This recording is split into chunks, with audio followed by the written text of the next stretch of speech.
जब आप राजनीति में जाने वाले हैं और आपने तय कर लिया कि मुझे राजनीति में जाना ही है, तो उसकी तैयारी शुरू करिए। 3 स्तर पर तैयारी करनी होगी। सबसे पहला स्तर होगा मानसिक स्तर। आपको ये मानना होगा कि आप एक राजनेता बनने वाले हैं, और एक राजनेता साधारण व्यक्ति नहीं होता है। उसे मानसिक रूप से, शारीरिक रूप से, पारिवारिक रूप से, हर तरह से एक साधारण व्यक्ति से ज्यादा मजबूत बनना होगा, ज्यादा बड़ा बनना होगा।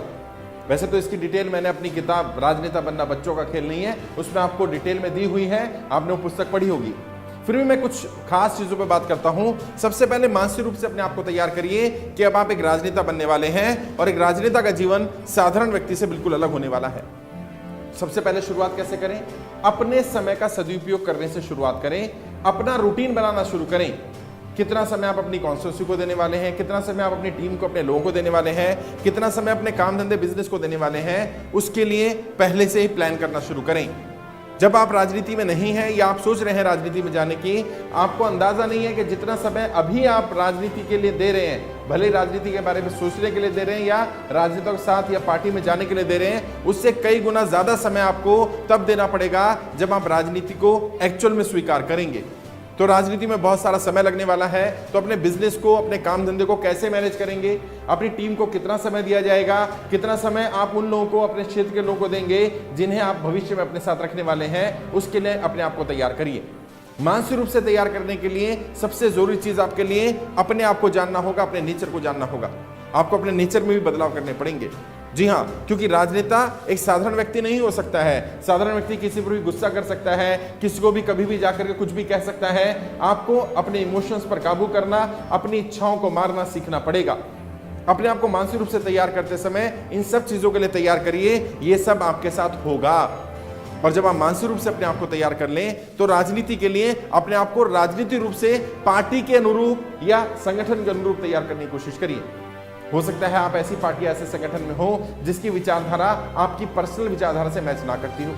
वैसे तो मैं अक्सर लोगों को रिकमेंड करता हूं कि आप जब भी किसी पार्टी में जाएं, पार्टी या संगठन चुनें, ऐसे ही संगठन में जाएं जिससे आपकी अपनी विचारधारा मैच करती हो। लेकिन हो सकता है कि आप अभी ऐसी पार्टी में चले गए, ऐसे संगठन में चले गए, परिवार की दबाव की वजह से, या आपको लगा कि इस संगठन में जाने के बाद आपके समीकरण ठीक होंगे, आपकी फेवर में समीकरण बन रहे हैं, आप चुनाव जीत सकते हैं या आपको मौका मिल सकता है। तो कोई बात नहीं, आप अपने आप को उस संगठन के हिसाब से ढालना शुरू कर दीजिए।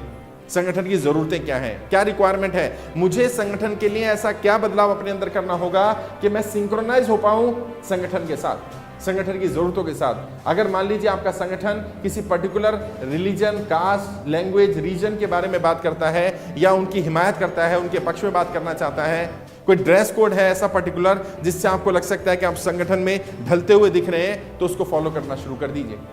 जब तक आप संगठन की विचारधारा को फॉलो नहीं करेंगे, आपके संगठन की विचारधारा आपके अंदर, आपके एक्शंस में नहीं दिखेगी, तब तक जनता या आपकी पार्टी के लोग आपको उतना स्वीकार नहीं करेंगे जितना राजनीतिक रूप से स्वीकार होना चाहिए। और जब आप पार्टी में टिकट के लिए दावेदारी करेंगे या किसी बड़े पद की दावेदारी करेंगे, वहां ये सब छोटी छोटी चीजें बहुत महत्वपूर्ण होंगी। तो जब आप राजनीति के लिए अपने आप को तैयार कर ही रहे हैं, तो राजनीति में संगठन के रूप में अपने आप को सिंक्रोनाइज करने की कोशिश करिए। और इसमें आप संगठन के नेताओं से बात कर सकते हैं। जाकर के सीधा संगठन के नेताओं से बात करिए, अपने से बड़े नेता से। यदि आप प्रदेश लेवल पर हैं तो राष्ट्रीय स्तर के नेतृत्व से बात करिए, उनकी क्या रिक्वायरमेंट है, उनकी एक्सपेक्टेशन क्या है। और पता है, बड़े राजनेताओं को अच्छा लगता है कि कोई उनकी टीम का व्यक्ति आकर के उनसे सलाह ले रहा है, उनसे राजनीति के बारे में मार्गदर्शन ले रहा है। हाँ, ये और बात है कि वो आपको शायद सारी बातें ना बताएं, लेकिन जितना वो बताएं, यदि आपने उतना ही उनके हिसाब से फॉलो कर दिया, तो आप राजनीति में, उस पार्टी या संगठन में महत्वपूर्ण पद पर पहुंच पाएंगे और आहिस्ता आहिस्ता उन लोगों की नजरों में आप आने लगेंगे जो डिसीजन मेकर्स हैं। क्योंकि संगठन में डिसीजन मेकर्स का निर्णय ही अंतिम निर्णय होता है, महत्वपूर्ण होता है, और उनके निर्णय को आप अपने एक्शन से ही इन्फ्लुएंस कर सकते हैं। तीसरी सबसे महत्वपूर्ण बात है, अपनी कॉन्स्टिट्यूएंसी, अपने क्षेत्र की जनता के दिलों में ये जगह बनाना कि वो आपको एक राजनेता के रूप में स्वीकार कर ले। मैंने अक्सर अपने सेमिनार्स में भी कहा है, अपनी ट्रेनिंग्स में भी मैं बताता हूं, और आप लोग शायद सीख चुके होंगे, कई और ट्रेनिंग में भी आपने देखा होगा। मैंने अक्सर एक बात बोली है कि आपको अपनी छवि समाज सेवक की नहीं बनानी होती, जी हां, यदि आपकी छवि समाज सेवक की बन गई तो चाहे आप राजनीति में कितनी ही मेहनत कर लें, जनता आपको समाज सेवक ही मानेगी। और जब आप चुनाव लड़ने जाएंगे तो आपने जितने भी समाज सेवा के काम किए होंगे उन सभी पर एक प्रश्न चिन्ह लगेगा, क्योंकि आप राजनीति में आना चाहते थे, इसलिए आपने अपने आप को इन कामों को करना शुरू किया, अपने आप को एक समाज सेवक के रूप में प्रस्तुत किया। बेहतर क्या है, शुरुआत एक समाज सेवक के रूप में ना करके एक राजनेता के रूप में करें। अब अंतर क्या है, कैसे अंतर पैदा करें कि आप एक राजनेता बने रहें, क्योंकि काम तो वही करने होते हैं, सारे समाज सेवक के काम करते हैं राजनेता भी, और राजनेता ही समाज सेवक भी होता है। परंतु समाज सेवक राजनेता ना बने, इसमें थोड़ा अंतर है, क्योंकि जब समाज सेवक राजनीति करता है अच्छा नहीं माना जाता, राजनेता जब समाज सेवा करता है तो अच्छा माना जाता है। तो क्या करें, कुछ राजनीतिक मुद्दों पर अपनी राय रखने लगें। जी हाँ, क्षेत्र के मुद्दों पर, देश के मुद्दों पर, राज्य के मुद्दों पर समय समय पर जब भी आपको मौका मिले अपनी राय रखें, जनता के सामने राय रखें, मीडिया में अपनी राय रखें, व्हाट्सएप पर, सोशल मीडिया पर, फेसबुक पर, अलग अलग मुद्दों पर अपनी राय रखें। वो राय आपके पक्ष के साथ भी हो सकती है, न्यूट्रल भी हो सकती है, लेकिन पक्ष के खिलाफ ना जाए। जो पक्ष की विचारधारा है, जिस पार्टी या पक्ष में आप हैं, उसकी विचारधारा के अनुरूप वो बात हो या न्यूट्रल बात हो, समाज की बात हो, समाज के किसी मुद्दे की बात हो, राजनीति का कोई ऐसा विषय जिस पर राजनेता चर्चा करते हैं, उन विषयों को चुना जा सकता है। धर्म के ऊपर अपनी राय रख सकते हैं, जाति के ऊपर अपनी राय रख सकते हैं। राय रखना शुरू करें, जहां भी मौका मिले, जब भी मौका मिले, और जहां भी आपको बुलाया जाए वहां भी आप कोशिश करें लोग आपको समाज सेवक ना बुला करके किसी और नाम से संबोधित करें। राजनेता ना कहलवाना चाहे कोई बात नहीं है, लेकिन समाज सेवक ना कहलवाएं, क्योंकि लोग क्या करते हैं, शुरुआत में गलती कर जाते हैं, राजनीति की जब तैयारी कर रहे होते हैं उन्हें लगता है कि मैं समाज सेवक के रूप में अपने आप को फेमस करूं, और वो लोगों को बोलते भी हैं समाज सेवी, आपके क्षेत्र का समाज सेवक, क्षेत्र का विकास करने वाला समाज सेवी, कुछ इस तरह के नाम अपने साथ नाम के साथ जोड़ देते हैं। फिर आहिस्ता आहिस्ता लोगों को लगता है कि आप राजनीति कर रहे हैं, और समाज सेवक, मैंने कहा समाज सेवक अगर राजनीति करें तो बुरा माना जाता है। तो बेहतर क्या होगा, अपने आप को एक राजनेता के रूप में ही प्रस्तुत करें, लोगों को भी बताएं, संवाद भी इसी तरह से करें कि मैं एक राजनेता हूं और भविष्य में मैं क्षेत्र के इन मुद्दों को उठा करके जनता के सामने जरूर जाऊंगा। लोगों से मिलें, लोगों से बात करें, ज्यादा से ज्यादा लोगों से मैन टू मैन मार्किंग के थ्रू मिलने की कोशिश करें, अपनी बात पहुंचाने का प्रयास करें।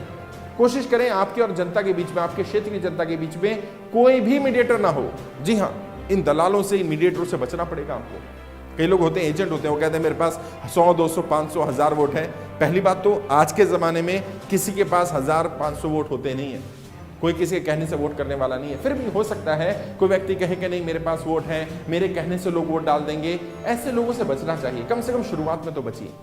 शुरू में आपका उद्देश्य अभी चुनाव लड़ने का है नहीं, आपके पास समय है, 5-7 साल आप काम करना चाहते हैं।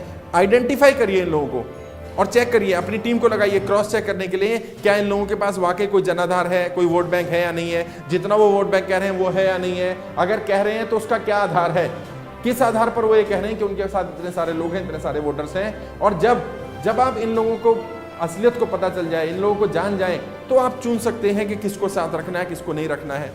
कई लोग ऐसे भी होते हैं क्षेत्र के जिनकी छवि खराब होती है, और जब ऐसे लोगों को आप शुरुआत में अपने साथ रख लेते हैं तो आपकी छवि भी उनकी छवि खराब होने की वजह से जनता की नजरों में खराब हो जाती है। तो बेहतर क्या होगा, आइडेंटिफाई करें कैसे लोग हैं जिनकी छवि अच्छी नहीं है, जिन्हें आपने चुनाव के समय हो सकता है बैकएंड का कोई काम देना पड़ जाए, उनके वोट लेने के लिए कोई साथ मदद लेनी पड़ जाए। लेकिन चुनाव से पहले जब आप राजनीति में शुरुआत कर रहे हैं, राजनीति की तैयारी कर रहे हैं, अपने आप को तैयार कर रहे हैं, ऐसे लोगों से बचिए। वैसे क्योंकि मैंने कहा राजनीति एक बहुत बड़ा समुद्र है और राजनीति में केवल विद्यार्थी ही होते हैं, कोई महारथ ही नहीं हो सकता है। मैं एक राजनीति के विद्यार्थी होने के नाते आपको गाइड करने की कोशिश कर रहा हूं, आगे भी किसी और मुद्दे पर आपको गाइड करूंगा। आज के लिए इतना ही। अब जो भी आपके मन में सवाल जवाब हो, जो भी आप कुछ पूछना चाहें आप पूछ सकते हैं। आपके उज्जवल राजनीति भविष्य के लिए हार्दिक शुभकामनाएं। जय हिंद, जय भारत।